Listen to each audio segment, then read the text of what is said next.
The rain came down in a gentle, unyielding curtain the afternoon my grandson fixed his eyes on me and said, "You're just an ATM with wrinkles, Grandma." His words struck like a blade, cold and precise, slicing through the warmth of the kitchen where I'd spent the morning kneading dough for his favorite cinnamon rolls. I stood frozen, my hands dusted with flour, the faded apron I'd worn for decades hanging loosely around my waist, and I felt something deep within me splinter. It wasn't a full break, not yet, but a crack, like the fine porcelain teacup my mother had pressed into my hands on my wedding day, fragile and irreplaceable.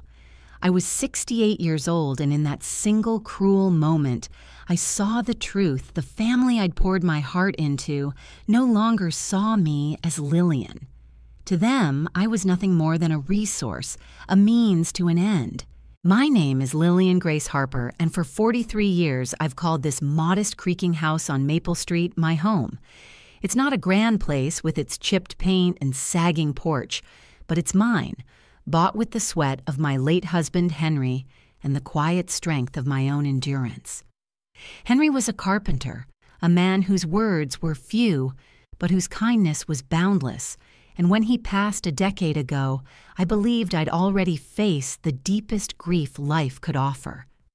I was mistaken. Losing him was a wound that scarred over time, but being cast aside by my own blood, that was a different kind of agony, one that burrows into your soul and makes you question every choice, every sacrifice, every moment you thought you were loved. I raised my daughter Susan in this house. I stitched her dresses by hand, wove her hair into braids, and sat up late into the night, gluing poster boards for her school projects. When she married Richard, a man with a charming smile that hit a short fuse, I opened my heart to him as if he were my own son. I gave them money for their first house, drained our savings, when their fledgling business teetered on the edge, and when their son Jacob came into the world, I was there rocking him through sleepless nights, changing diapers and humming lullabies when Susan was too exhausted to lift her head. I thought that's what family meant. You give you love, you carry each other through the storms. But somewhere along the way, the balance shifted, and I became the one bearing the load. Alone my efforts, unnoticed, my presence taken for granted. It wasn't always this way. There were years when Susan would call just to share a laugh, when Richard would show up unannounced to fix a leaky faucet, when Jacob would climb into my lap, his tiny fingers clutching a picture book as I read to him. Those memories are vivid, like photographs tucked into an album, each one a moment I cherished. But time has a way of eroding what you hold dear, or perhaps it simply reveals what was always there, hidden beneath the surface. Susan's calls dwindled to brief, impatient texts. Richard's gestures of kindness turned to exasperated sighs whenever I entered a room, as if my very existence was an inconvenience. And Jacob, my sweet, curious Jacob, grew into a stranger. His eyes locked on his phone, his words sharp and thoughtless. I told myself it was temporary, that they were caught up in their own lives, that their love for me hadn't faded. But love doesn't feel like this. Love doesn't leave you standing in your own kitchen flour on your hands with a grandson who reduces you to a cruel nickname. That day, after Jacob's words cut me to the core, I didn't cry. I wanted to, oh how I wanted to, but the tears stayed, trapped locked behind a wall I'd built over years of swallowing my pain. Instead, I untied my apron, my fingers trembling slightly, and folded it with care, placing it on the counter like a ritual.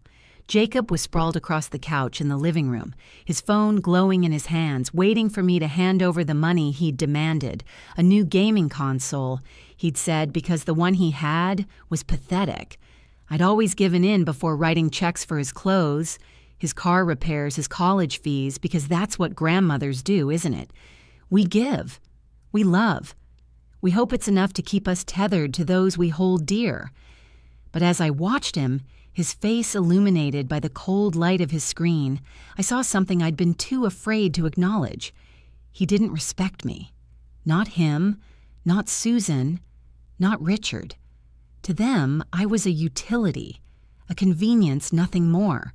The rain was still falling a soft patter against the windows as I walked to the sink and let warm water run over my hands, washing away the flour. The heat of the water should have soothed me, but it couldn't touch the chill that had settled in my chest, heavy and unyielding.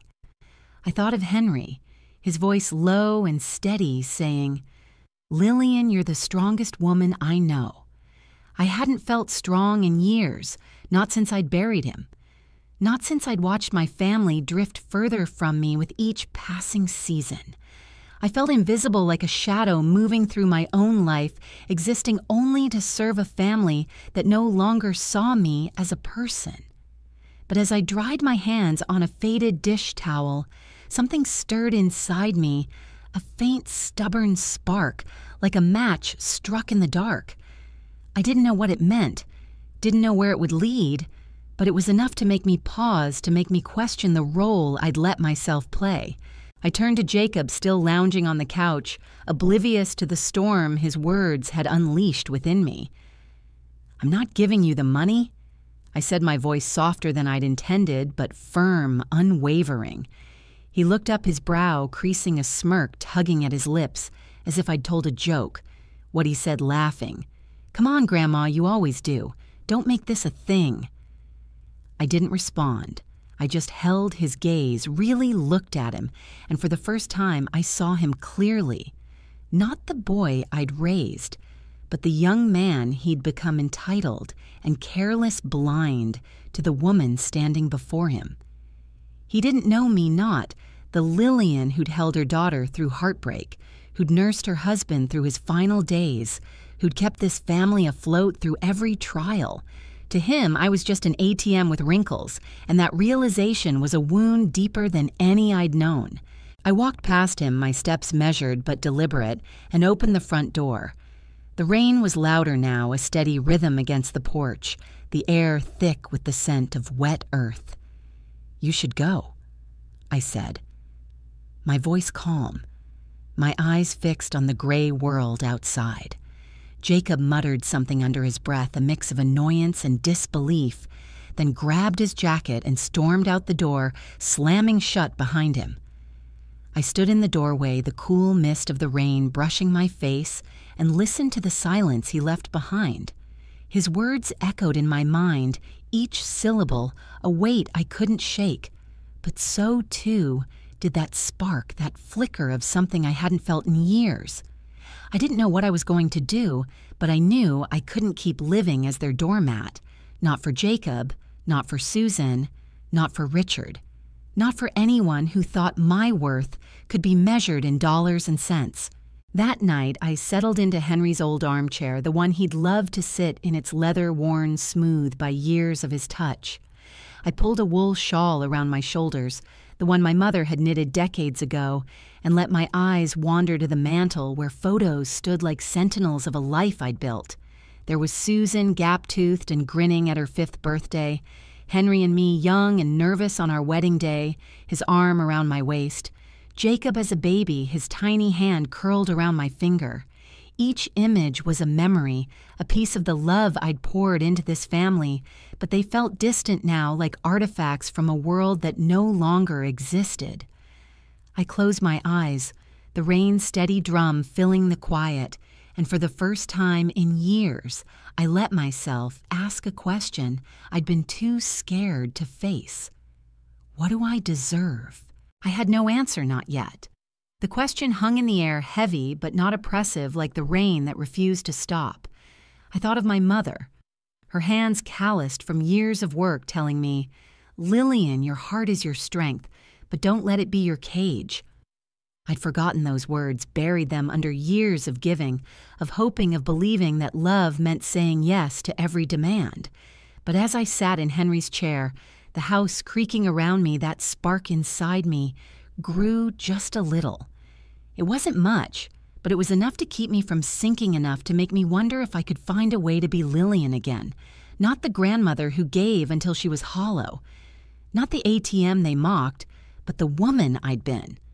Before the world convinced me my value lay in what I could provide.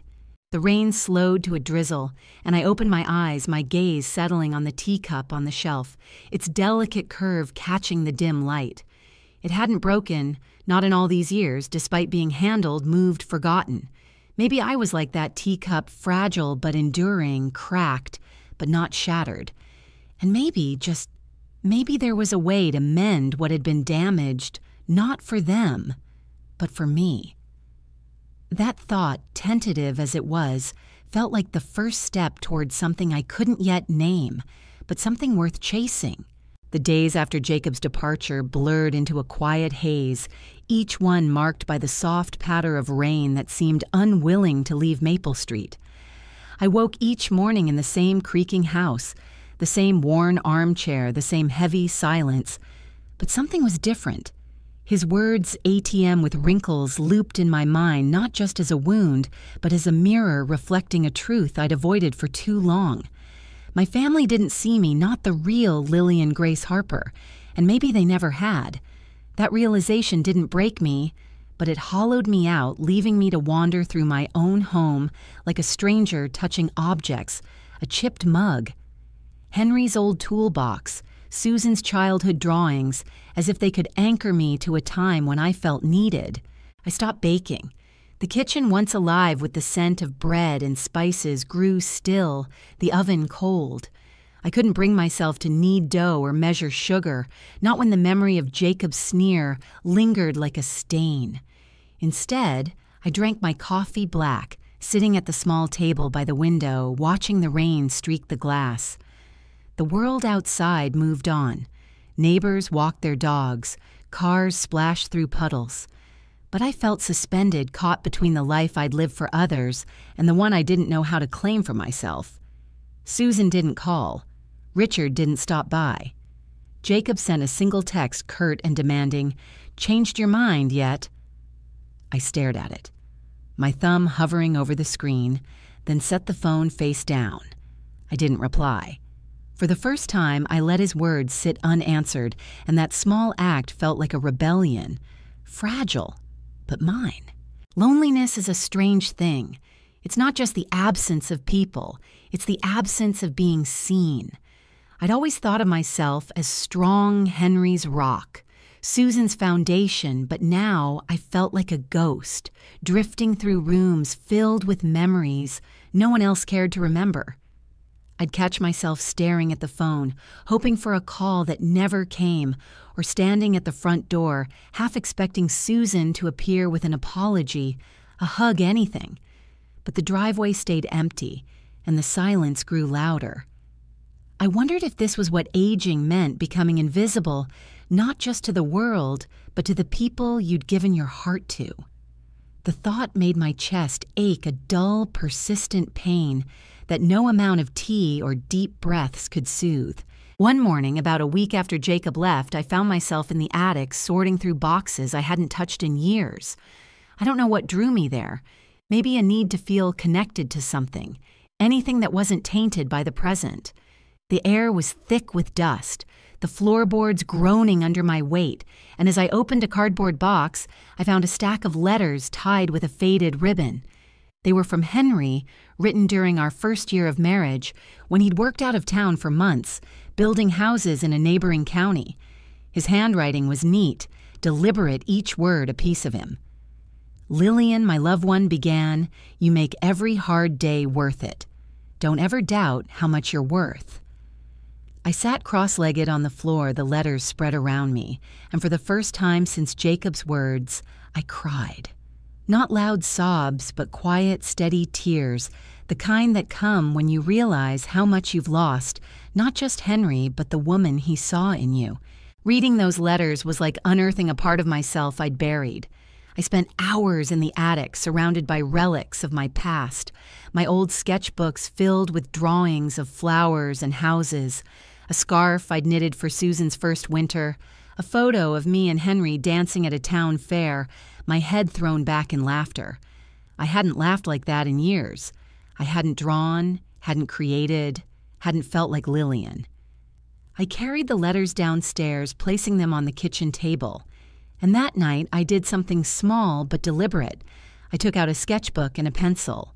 My hands were stiff, the lines shaky, but I drew a single daisy, its petals uneven but stubborn, pushing through the page.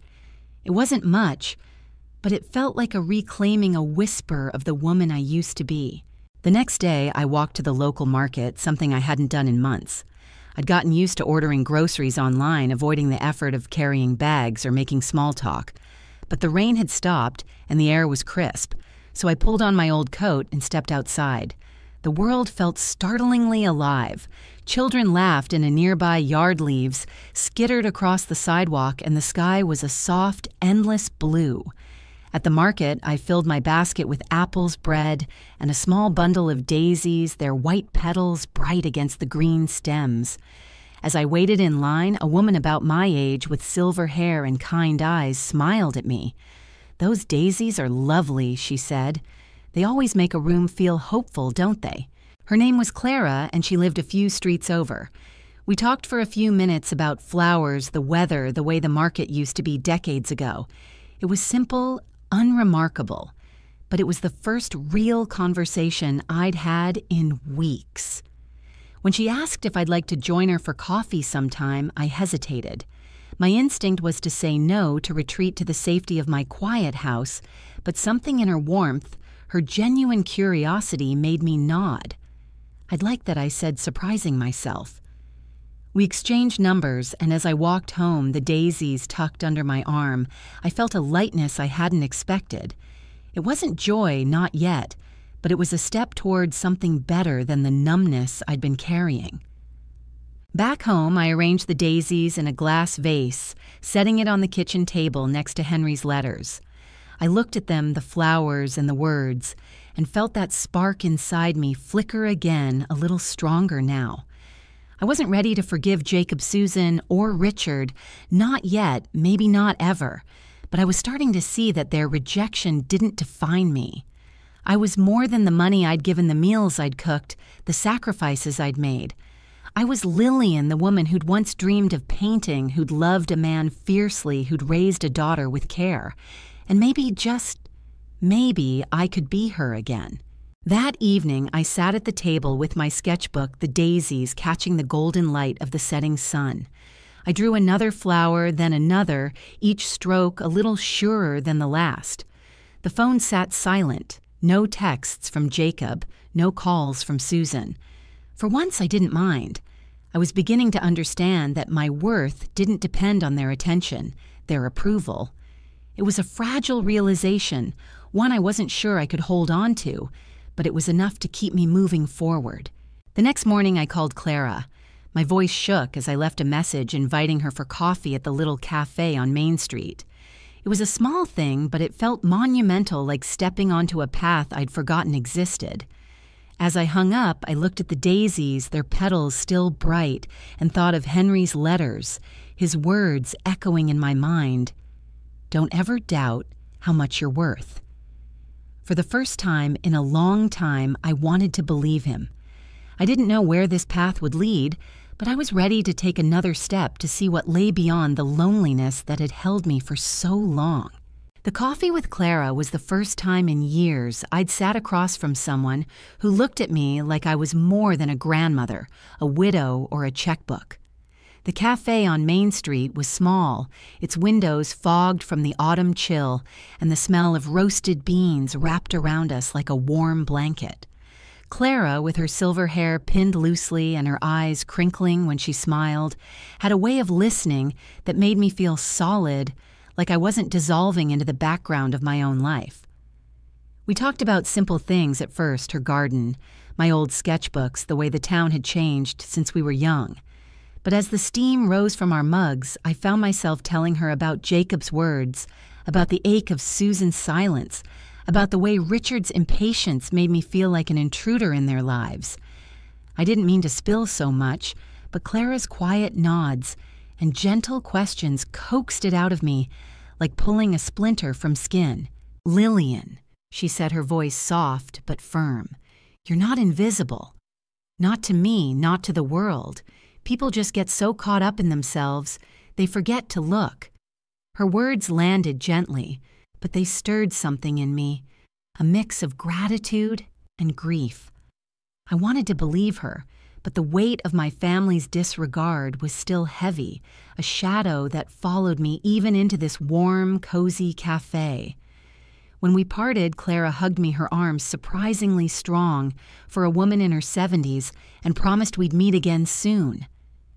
I walked home under a sky bruised with clouds, the air sharp with the promise of more rain, and for the first time in weeks, I didn't feel entirely alone. It wasn't a cure for the loneliness, but it was a crack in the wall I'd built around myself, letting in a sliver of light. Back at the house, I kept sketching. The daisies on the kitchen table had started to wilt, their petals curling at the edges, but I drew them anyway, capturing their fragility, their quiet defiance. Each stroke of the pencil felt like a conversation with the woman I used to be, the Lillian who'd once dreamed of filling galleries with her art, who'd laughed with Henry under starlit skies, who'd believed she could be more than what others needed her to be. The sketches weren't perfect. My hands were too stiff, my lines too hesitant. But they were mine, and that was enough to keep me at the table late into the night, the house silent except for the scratch of pencil on paper. Susan called a few days later, her voice clipped and formal, like she was checking a task off a list. "Mom, Jacob says you didn't give him the money for his console. What's going on?" No greeting. No warmth, just an accusation wrapped in a question. I stood in the living room, the phone pressed to my ear, and felt the familiar urge to smooth things over, to explain, to give in. But as I looked at the sketchbook open on the table, the daisies staring back at me, I heard Clara's words. "You're not invisible." I took a breath, my voice steady but quiet. "I'm not giving him the money, Susan. He doesn't need a new console, and I'm tired of being treated like I don't matter." There was a pause, then a sharp exhale. "You're being dramatic," she said. "He's just a kid. You've always helped us." Why stop now? I didn't argue. I just said, "I deserve better," and hung up my hands, shaking, but my heart oddly calm. It was the first time I'd stood up to her, and though it felt like betraying the mother I'd been, it also felt like honoring the woman I was becoming. The days that followed were quieter still. Susan didn't call back, and Richard sent a text, "Don't make this harder than it needs to be. Lillian." I didn't respond. Jacob's silence was louder than any message, a confirmation that his affection had always been tied to what I could provide. The loneliness deepened, but it was different now, not just a void, but a space where I could hear my own thoughts.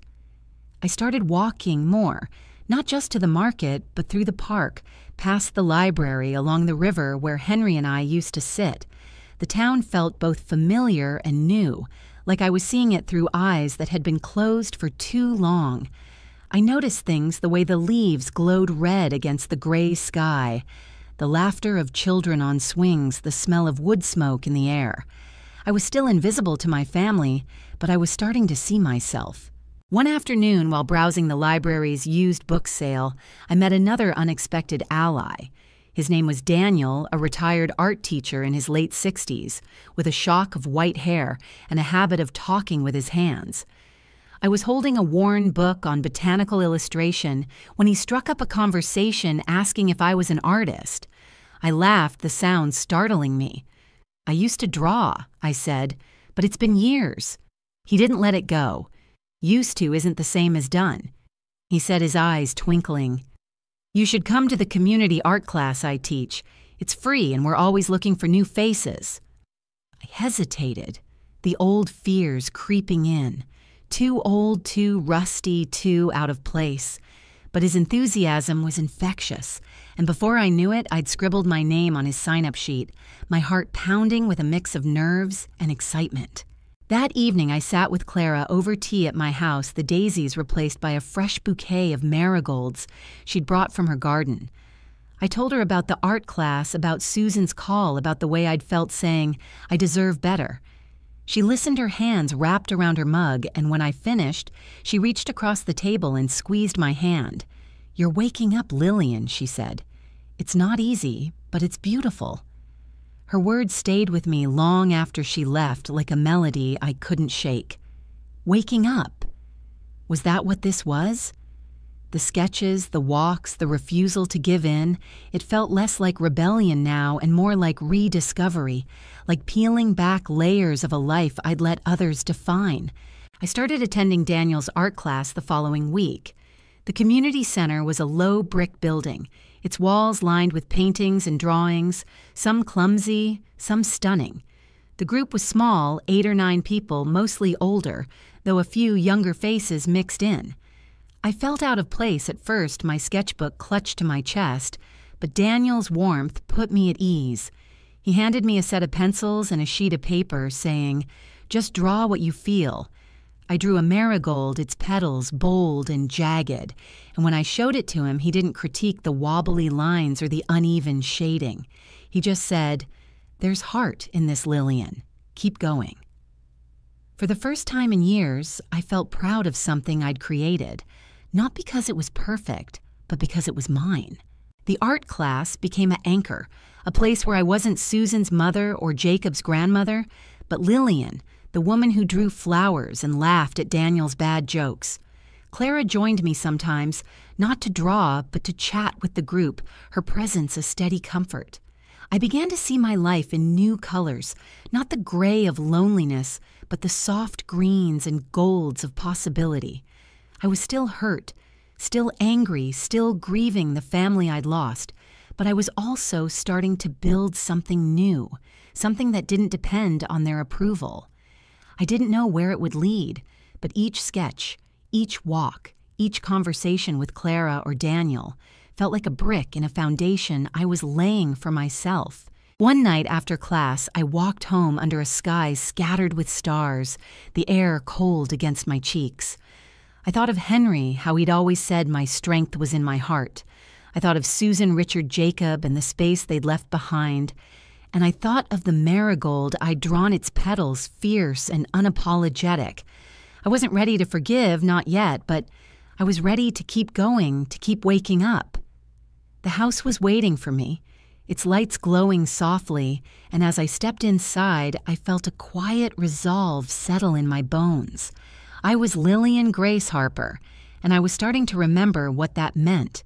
The weeks that followed felt like the slow unfolding of a flower, tentative but persistent, each petal a small act of reclaiming myself. The loneliness was still there, a quiet ache that lingered like the damp chill of autumn, but it no longer consumed me. I was learning to fill the spaces my family had left empty, not with their approval, but with my own choices, my own voice. The art class with Daniel became a sanctuary, a place where I could lose myself in the sweep of a pencil or the blend of charcoal where I was Lillian, not the grandmother who'd been discarded. My sketches grew bolder. Marigolds gave way to roses, their thorns as prominent as their petals, and I began to see my own strength mirrored in their jagged beauty. I wasn't an artist, not in the way Daniel was with his years of training and effortless confidence, but I was creating, and that act alone felt like a defiance of the invisibility I'd endured. Clara became a constant in my life, her visits as regular as the sunrise. She'd come over with a thermos of tea or a bundle of flowers from her garden, and we'd sit at my kitchen table talking about everything and nothing, her late husband's love of jazz. My memories of dancing with Henry, the way the world seemed to move faster than we could keep up. She had a knack for asking questions that made me dig deeper questions like, what did you want to be, Lillian, before life decided for you? At first, I brushed them off, saying I'd never had big dreams, just a life of love and duty. But Clara wouldn't let me hide. "You're an artist now," she said one afternoon, pointing to the sketchbook open on the table. "Maybe you always were." Her words planted a seed, one I wasn't ready to name but couldn't ignore, and I began to wonder if there was more to me than the roles I'd played for others. I started making changes small at first, but each one a step toward reclaiming my dignity. I cleaned out the guest room, which had become a dumping ground for Susan's old furniture and Jacob's forgotten toys. I painted the walls a soft cream, hung my sketches in simple frames, and turned it into a space for me, a place to read, to draw, to think. I stopped checking my phone for messages that never came, letting the silence from Susan, Richard, and Jacob become a boundary rather than a wound. I even changed the way I dressed, trading my shapeless cardigans for a few new blouses in colors that made me feel alive. Deep teal, soft coral shades I hadn't worn since Henry was alive. Clara noticed her eyes lighting up when I wore a scarf she'd given me and said, "You're blooming Lillian. Don't stop."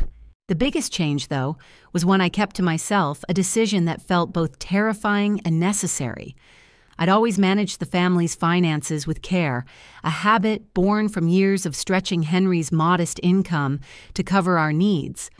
After his death, I'd inherited a small trust. He'd set up money we'd saved for our retirement for emergencies for the family.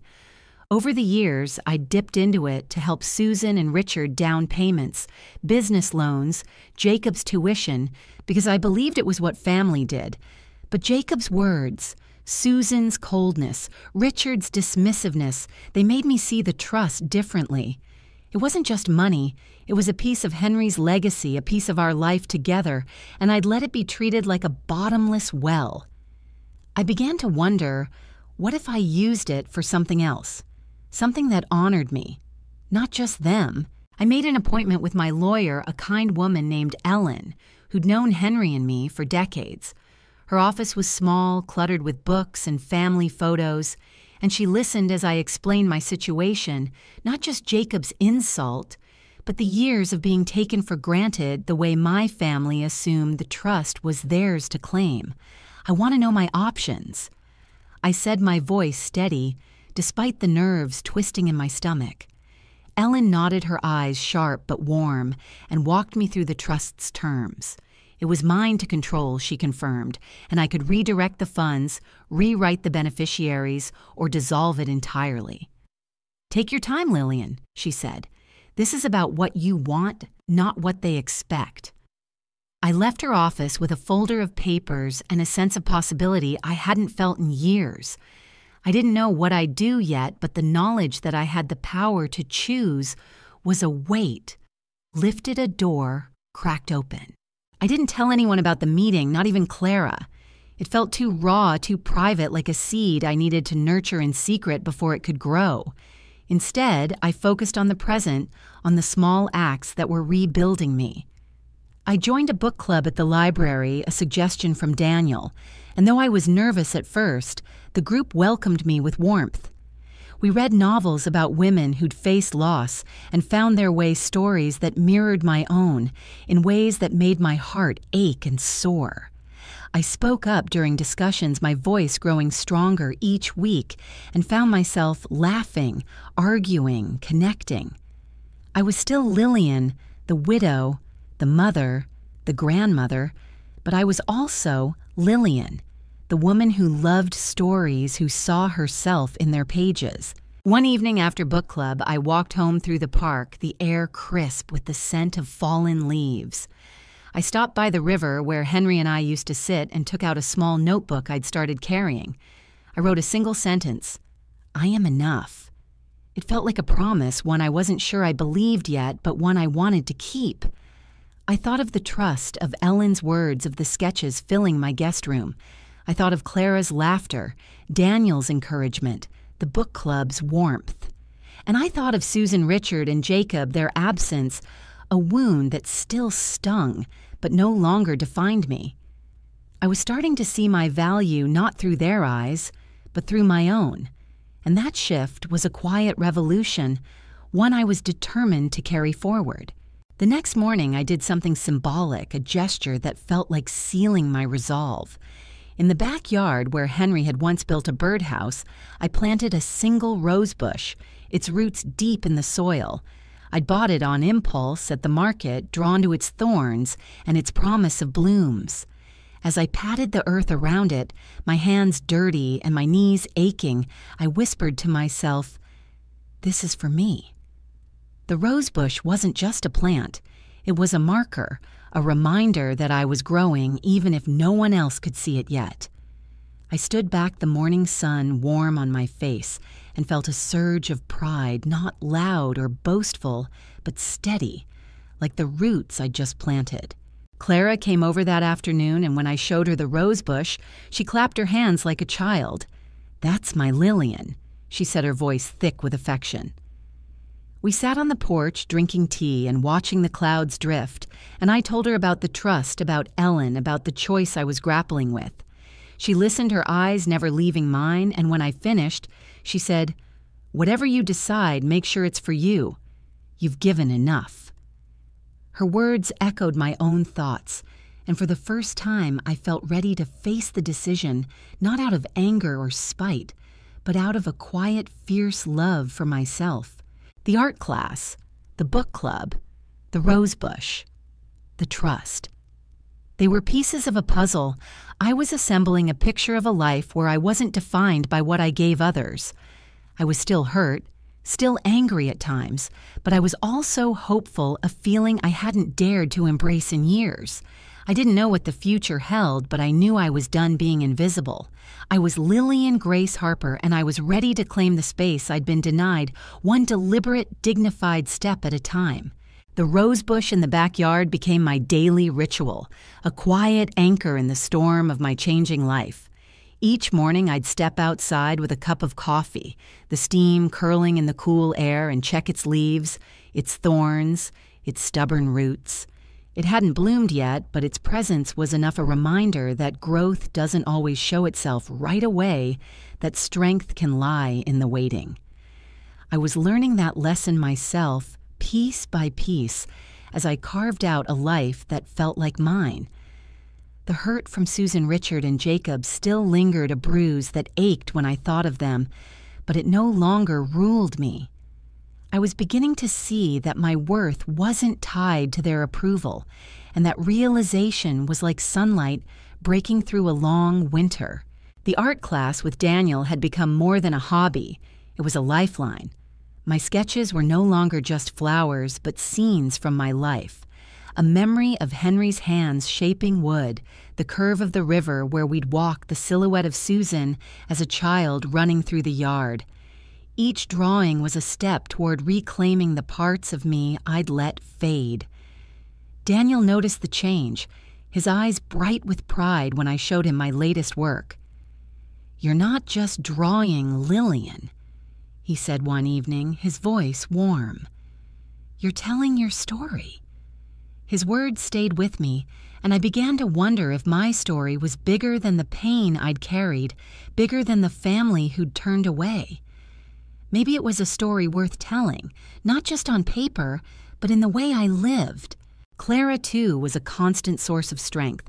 She'd taken to joining me at the book club, her sharp wit and infectious laugh making her a favorite among the group. We'd walk home together afterward, our steps slow, our conversation weaving between the books we'd read and the lives we'd lived. One evening, as we sat on my porch with mugs of chamomile tea, she asked me about the trust again. I'd told her about my meeting with Ellen, about the power I held over the money Henry and I had saved, but I hadn't shared the decision I was leaning toward. I'm thinking of redirecting it. I said, my voice low, as if speaking the words too loudly might shatter them. Not to punish them, but to honor what Henry and I built. To do something that matters. Clara nodded, her eyes soft but searching. "What matters to you, Lillian?" she asked. I didn't have a full answer yet, but the question felt like a compass pointing me toward a purpose I was only beginning to see. I started researching quietly in the evenings when the house was still. I'd sit at the kitchen table with my laptop, the glow of the screen casting shadows on the marigolds Clara had brought. I looked into local charities, community programs, anything that might align with the values Henry and I had shared: hard work, kindness, building something lasting. I found a small organization that supported art education for children, offering free classes to families who couldn't afford them. The idea struck a chord, resonating with the joy I'd found in Daniel's class, the way it had given me back a piece of myself.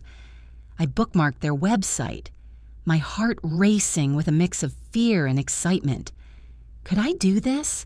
Could I take the trust money I'd always seen as the family's and give it to strangers, to a cause that had nothing to do with Susan or Jacob or Richard? The thought was daunting, but it also felt right, like a puzzle piece clicking into place. I didn't act right away. Instead, I let the idea simmer, testing its weight against my doubts. I kept attending the art class, the book club, my walks by the river. I kept tending the rosebush, its leaves a deeper green, now its thorns sharper. And I kept making small, deliberate choices that felt like declarations of my worth. I sold an old dining table Susan had left in my garage, one she'd promised to pick up, but never did. The money wasn't much, but I used it to buy a new easel, setting it up in the guest room where my sketches hung.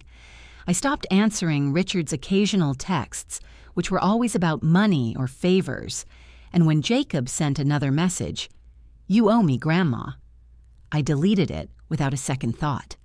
Each choice was a brick in the wall I was building, not to shut them out, but to protect the woman I was becoming.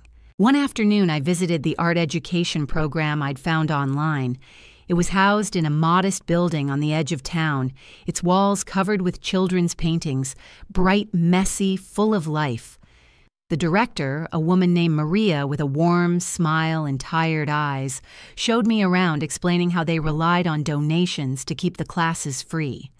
Art gives these kids a voice, she said, gesturing to a group of children sketching at a table. For some, it's the only place they feel seen. Her words hit me hard, echoing my own journey, and I knew then that this was where the trust belonged.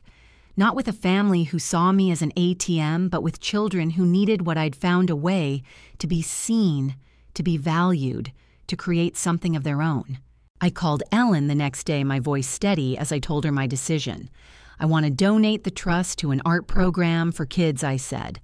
All of it, except a small amount for myself. Ellen didn't hesitate. "I think Henry would be proud," she said, and I felt a lump in my throat, not just for Henry, but for the woman I was choosing to be. We set up a meeting to finalize the paperwork, and as I hung up, I felt a weight lift, replaced by a quiet, fierce joy. It wasn't revenge, though. A part of me knew Susan and Richard would be furious. It was justice not for them, but for me, for the years I'd given, without asking for anything in return. That evening, I did something I hadn't done in years. I put on Henry's favorite record, a scratchy jazz album we danced to in our living room. I swayed alone, my bare feet on the hardwood floor, and let the music fill the house. The guest room glowed with the light of a new lamp I'd bought my sketches, casting soft shadows on the walls. I thought of the children who'd soon have pencils and paper, of the rosebush, waiting for spring, of the trust that would carry Henry's love into the world in a way I'd never imagined. I was still Lillian, the widow, the mother, the grandmother, but I was also Lillian, the artist, the dreamer, the woman who'd chosen herself. The next morning, I walked to the community center for art class, my easel under my arm, a lightness in my step. Daniel greeted me with a grin, saying, "You look like you're up to something, Lillian." I smiled a real smile and said, "Maybe I am." I didn't tell him about the trust, not yet, but I poured my heart into my sketch that day. A rosebush in full bloom, its thorns sharp, its petals radiant. When I showed it to the class, they clapped, and I felt a pride I hadn't known I could still feel. I was growing not just in the quiet of my backyard, but in the open where others could see me, where I could see myself. Clara came over that night, and we sat by the rosebush, the air cool and crisp. I told her about the donation, about the art program, about the meeting with Ellen. She listened, her eyes shining, and when I finished, she hugged me, her arms tight. "You're not just blooming, Lillian," she said.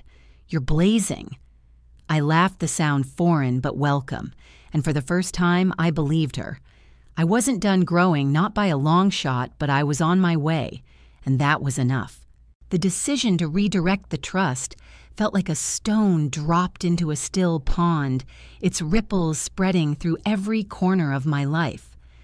I woke each morning with a clarity I hadn't known in years, a sense that I was no longer drifting, but steering my hands firm on the wheel. The rosebush in the backyard was my touchstone, its leaves now a vibrant green, its thorns a quiet promise of the blooms to come.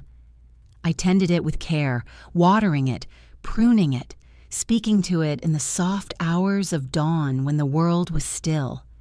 "We're both growing," I'd whisper, and though it sounded foolish, it felt true.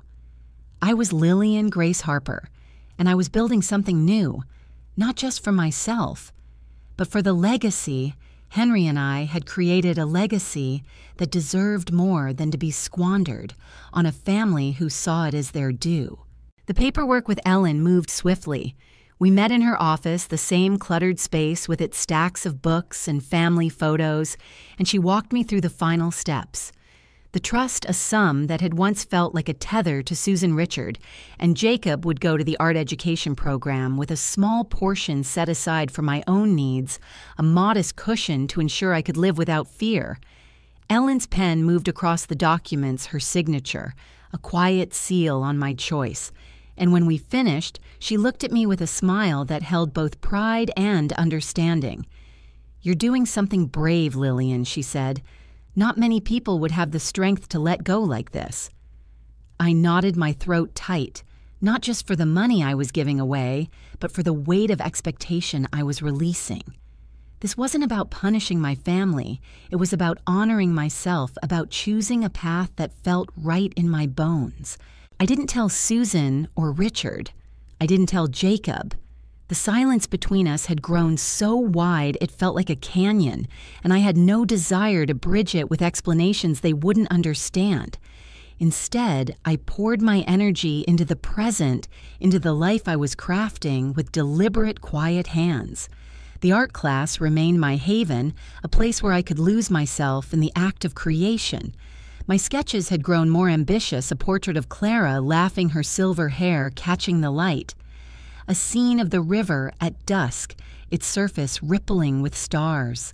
A memory of Henry's workshop, his tools scattered like notes in a song. Daniel encouraged me to experiment with color, handing me a set of pastels that felt foreign but thrilling in my hands. "You've got a gift, Lillian," he said one afternoon, his voice earnest.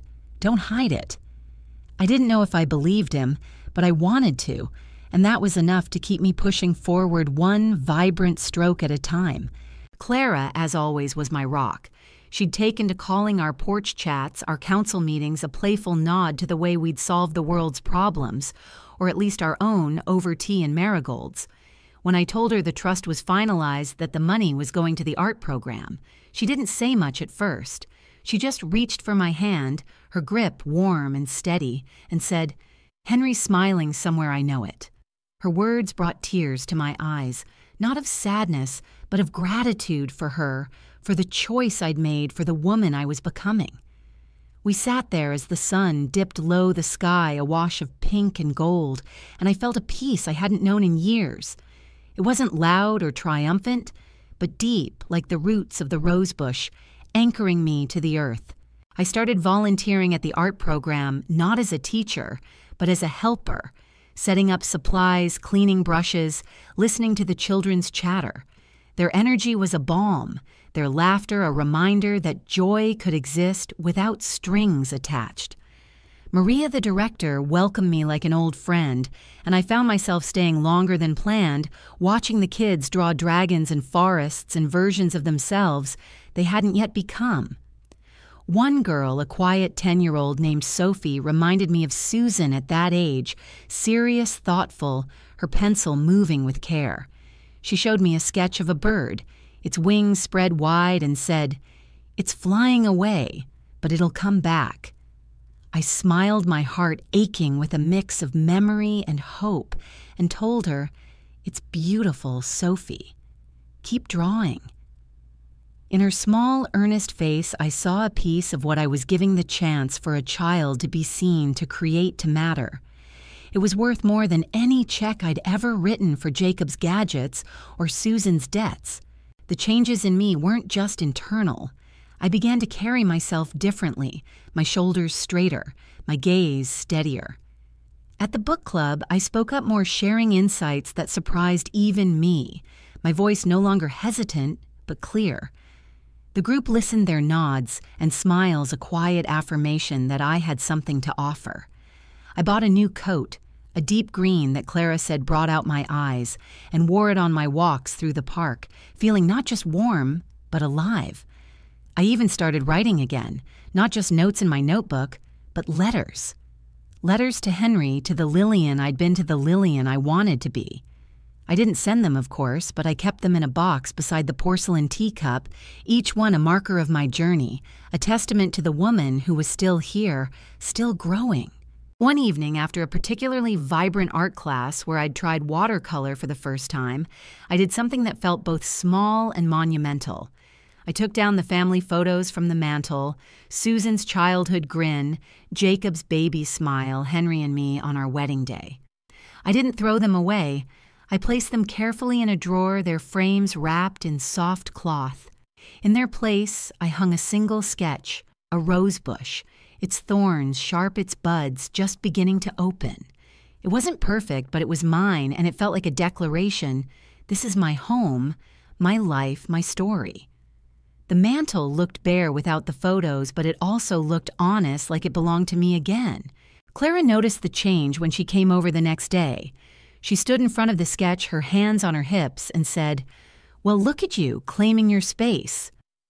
I laughed a sound that came easier now, and we sat by the rosebush, the air crisp with the promise of winter. I told her about the volunteering, about Sophie's bird, about the way the art program felt like a piece of Henry's heart brought to life. She listened, her eyes bright, and said, "You're not just giving them money, Lillian. You're giving them you." Her words settled in my chest, warm and true, and I realized she was right. This wasn't just about the trust. It was about sharing the strength I'd found, the joy I'd rediscovered, the love I still had to give.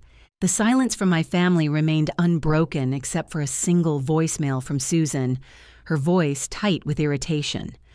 "Mom, we need to talk about the trust. Richard says it's time to sort it out." I listened to it once, then deleted it, my hands steady. I didn't owe her an explanation, not anymore. I was done living for their expectations, done letting their demands define me. I was Lillian, the woman who drew roses, who volunteered with children, who danced alone to jazz in her living room.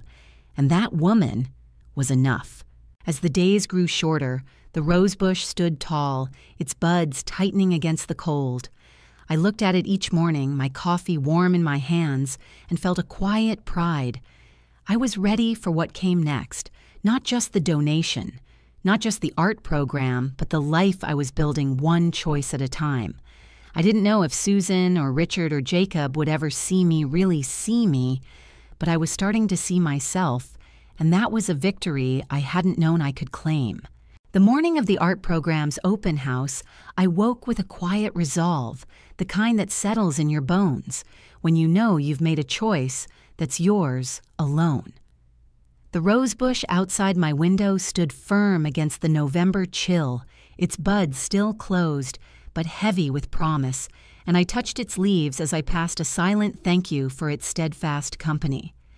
I dressed carefully that day, choosing the deep green coat Clara loved and a scarf in soft gold colors that felt like armor, not for battle, but for standing tall. The open house wasn't just a celebration of the children's art.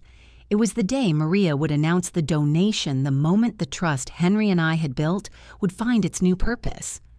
I hadn't told Susan Richard, or Jacob hadn't warned them of the shift that was coming. Their silence had been my answer, and I was done waiting for them to see me. The community center was alive with color when I arrived, its walls covered with paintings and drawings, each one a burst of imagination from the children I'd come to know. Sophie's bird sketch hung near the entrance, its wings bold and free, and I smiled, my heart swelling with pride for her, for all of them. Maria greeted me with a hug, her eyes bright with excitement. "Lillian, this is because of you," she whispered, and I shook my head, embarrassed but warmed by her gratitude. Clara was there too, her silver hair catching the light as she chatted with Daniel and a few book club members who'd come to support the event. The room buzzed with laughter, chatter, and the clink of glasses, a warmth that felt like home, a home I'd built not with money but with the pieces of myself I'd reclaimed. I mingled my easel tucked in a corner with a new sketch, a rosebush in full bloom, its petals vibrant against a stormy sky. People stopped to admire it, their compliments soft but genuine, and I felt a pride that was new, not tied to what I'd given others, but to what I'd created. Daniel clapped me on the shoulder, saying, "You're a natural, Lillian. We need to get you in a gallery." I laughed, brushing off the idea, but his words lingered a spark of possibility I wasn't ready to dismiss. Clara, ever my cheerleader, pulled me into a conversation with a local artist who offered to mentor me, and for the first time I didn't shy away. I was Lillian, the woman who drew, who grew, who dared to dream again, and that felt like a miracle. The moment came just before noon. Maria stepped to the front of the room, her voice clear, as she thanked the crowd for their support. She spoke of the children, of the power of art, of the program's mission to give every child a voice. Then she paused, her eyes finding mine, and said, "None of this would be possible without a generous donation from Lillian Grace Harper, who's given us not just funds, but a vision for what art can do." The room erupted in applause, and I felt my cheeks flush, my heart pounding. Clara squeezed my hand, her smile wide, and Daniel gave a low whistle, his grin proud. I didn't speak. Maria hadn't asked me to, but I stood my back straight and nodded, letting the moment wash over me. This was my choice, my legacy, and it was enough. I didn't notice Susan and Richard at first. They'd slipped in quietly, standing near the back, their faces tight with something I couldn't read, anger maybe, or disbelief. Jacob wasn't with them, but his absence didn't surprise me. He'd made his feelings clear. I caught Susan's eye, and for a moment time folded in on itself, my daughter, the girl I'd raised, the woman who'd turned away. She looked older, her mouth set in a hard line, and Richard's hand on her arm was tense, like he was holding her back. I didn't approach them. I didn't need to. The applause had faded, and Maria was speaking again, but the air between us was heavy charged with the truth they were about to learn. Maria didn't mention the trust explicitly, but she didn't need to. She spoke of the donation size, of the years of classes it would fund, of the new supplies and teachers it would bring. I watched Susan's face shift, her eyes, narrowing, her lips parting as the realization hit. Richard leaned in, whispering something, his expression darkening. They knew. They knew the trust. The money they'd assumed was theirs was gone, given to children they'd never met, to a cause they'd never valued. I didn't move, didn't flinch. I stood beside Clara, my hands clasped, my gaze steady. This wasn't revenge, though I knew they'd see it that way. This was justice, not for their cruelty, but for my worth, for the life I'd chosen to live. Susan approached me after Maria's speech, her steps quick, her voice low but sharp. "Mom, what have you done?" she said, her eyes searching mine as if she could undo it with a look.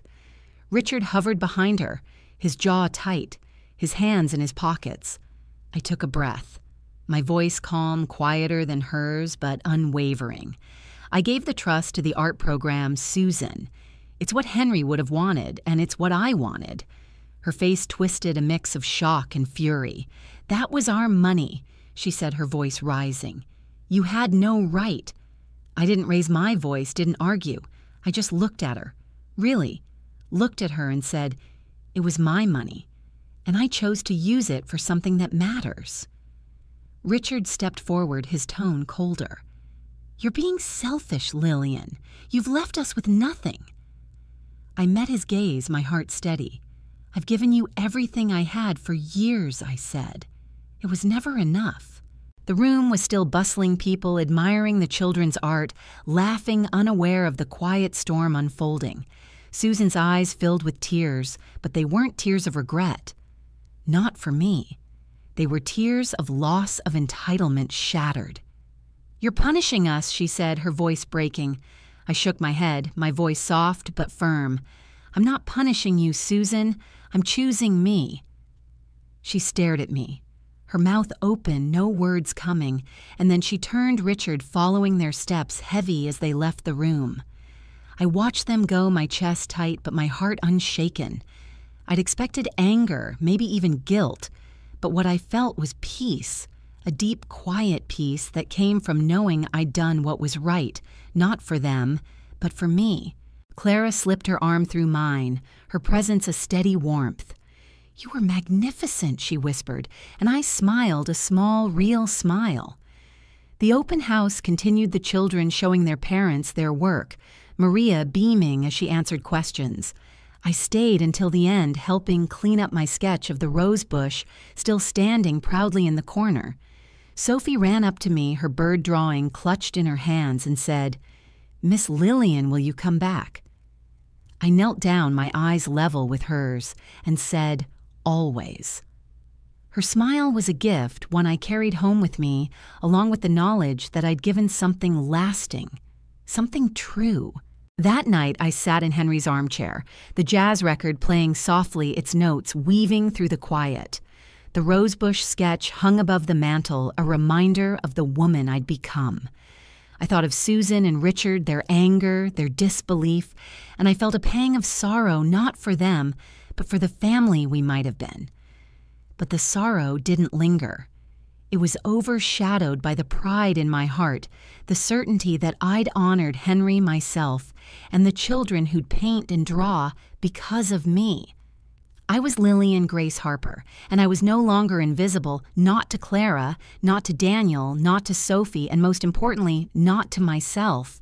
The winter came softly to Maple Street, wrapping the town in a quiet blanket of frost and long, pale evenings. The rosebush in my backyard stood resilient, its buds still tightly closed, waiting for spring, with a patience I now understood. I tended it daily, brushing snow from its leaves, whispering words of encouragement, as if it could hear me. It was more than a plant now. It was a mirror of my own journey, a symbol of the strength I'd found in choosing myself. The house felt different, too. Warmer, fuller, not with the presence of others, but with the life I'd built. My sketches lined the walls of the guest room, the jazz record played often, and the porcelain teacup on the shelf caught the light like a quiet promise. I was Lillian Grace Harper, and for the first time in years, I was at peace. The open house had changed something not just in me, but in the air around me. Susan and Richard didn't call, didn't reach out their silence, a final confirmation of the chasm between us.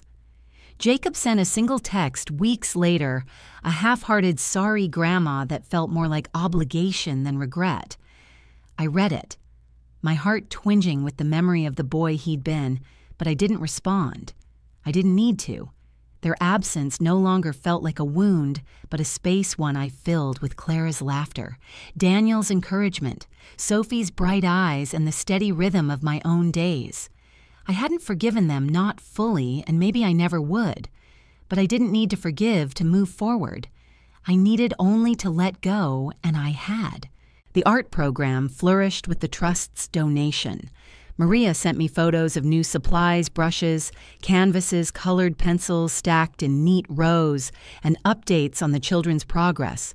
Sophie's bird drawings had evolved into a series, each one bolder, and she'd started writing stories to go with them, her small voice finding its way.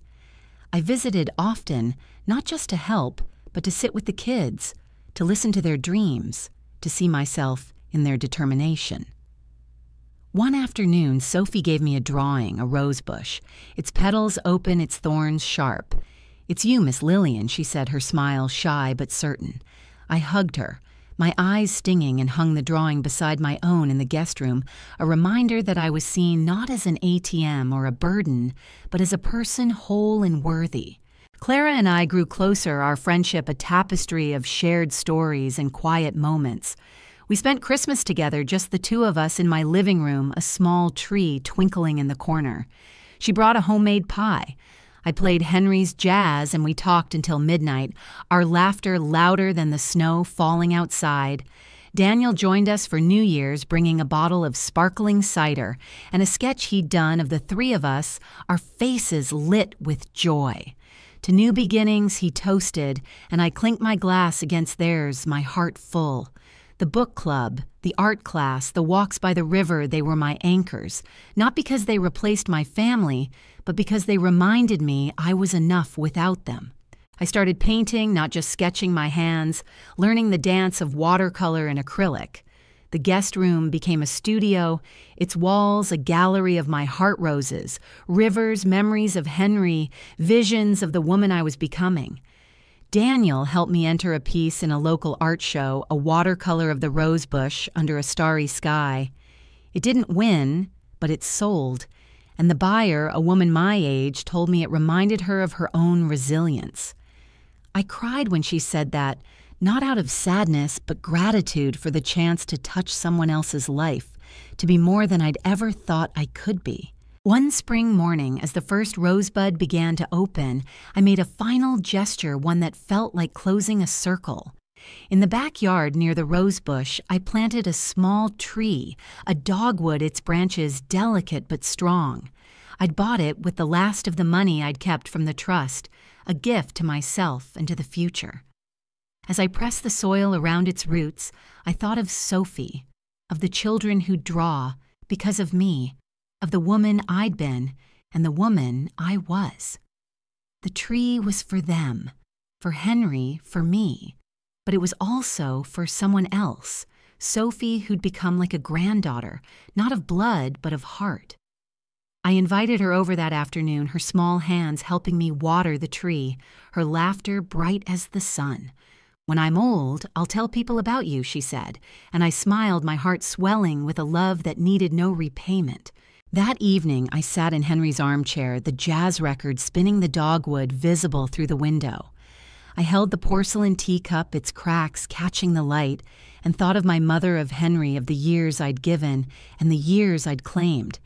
I was 68, but I felt younger, not in body but in spirit, as if I'd shed the weight of others' expectations and found my own wings.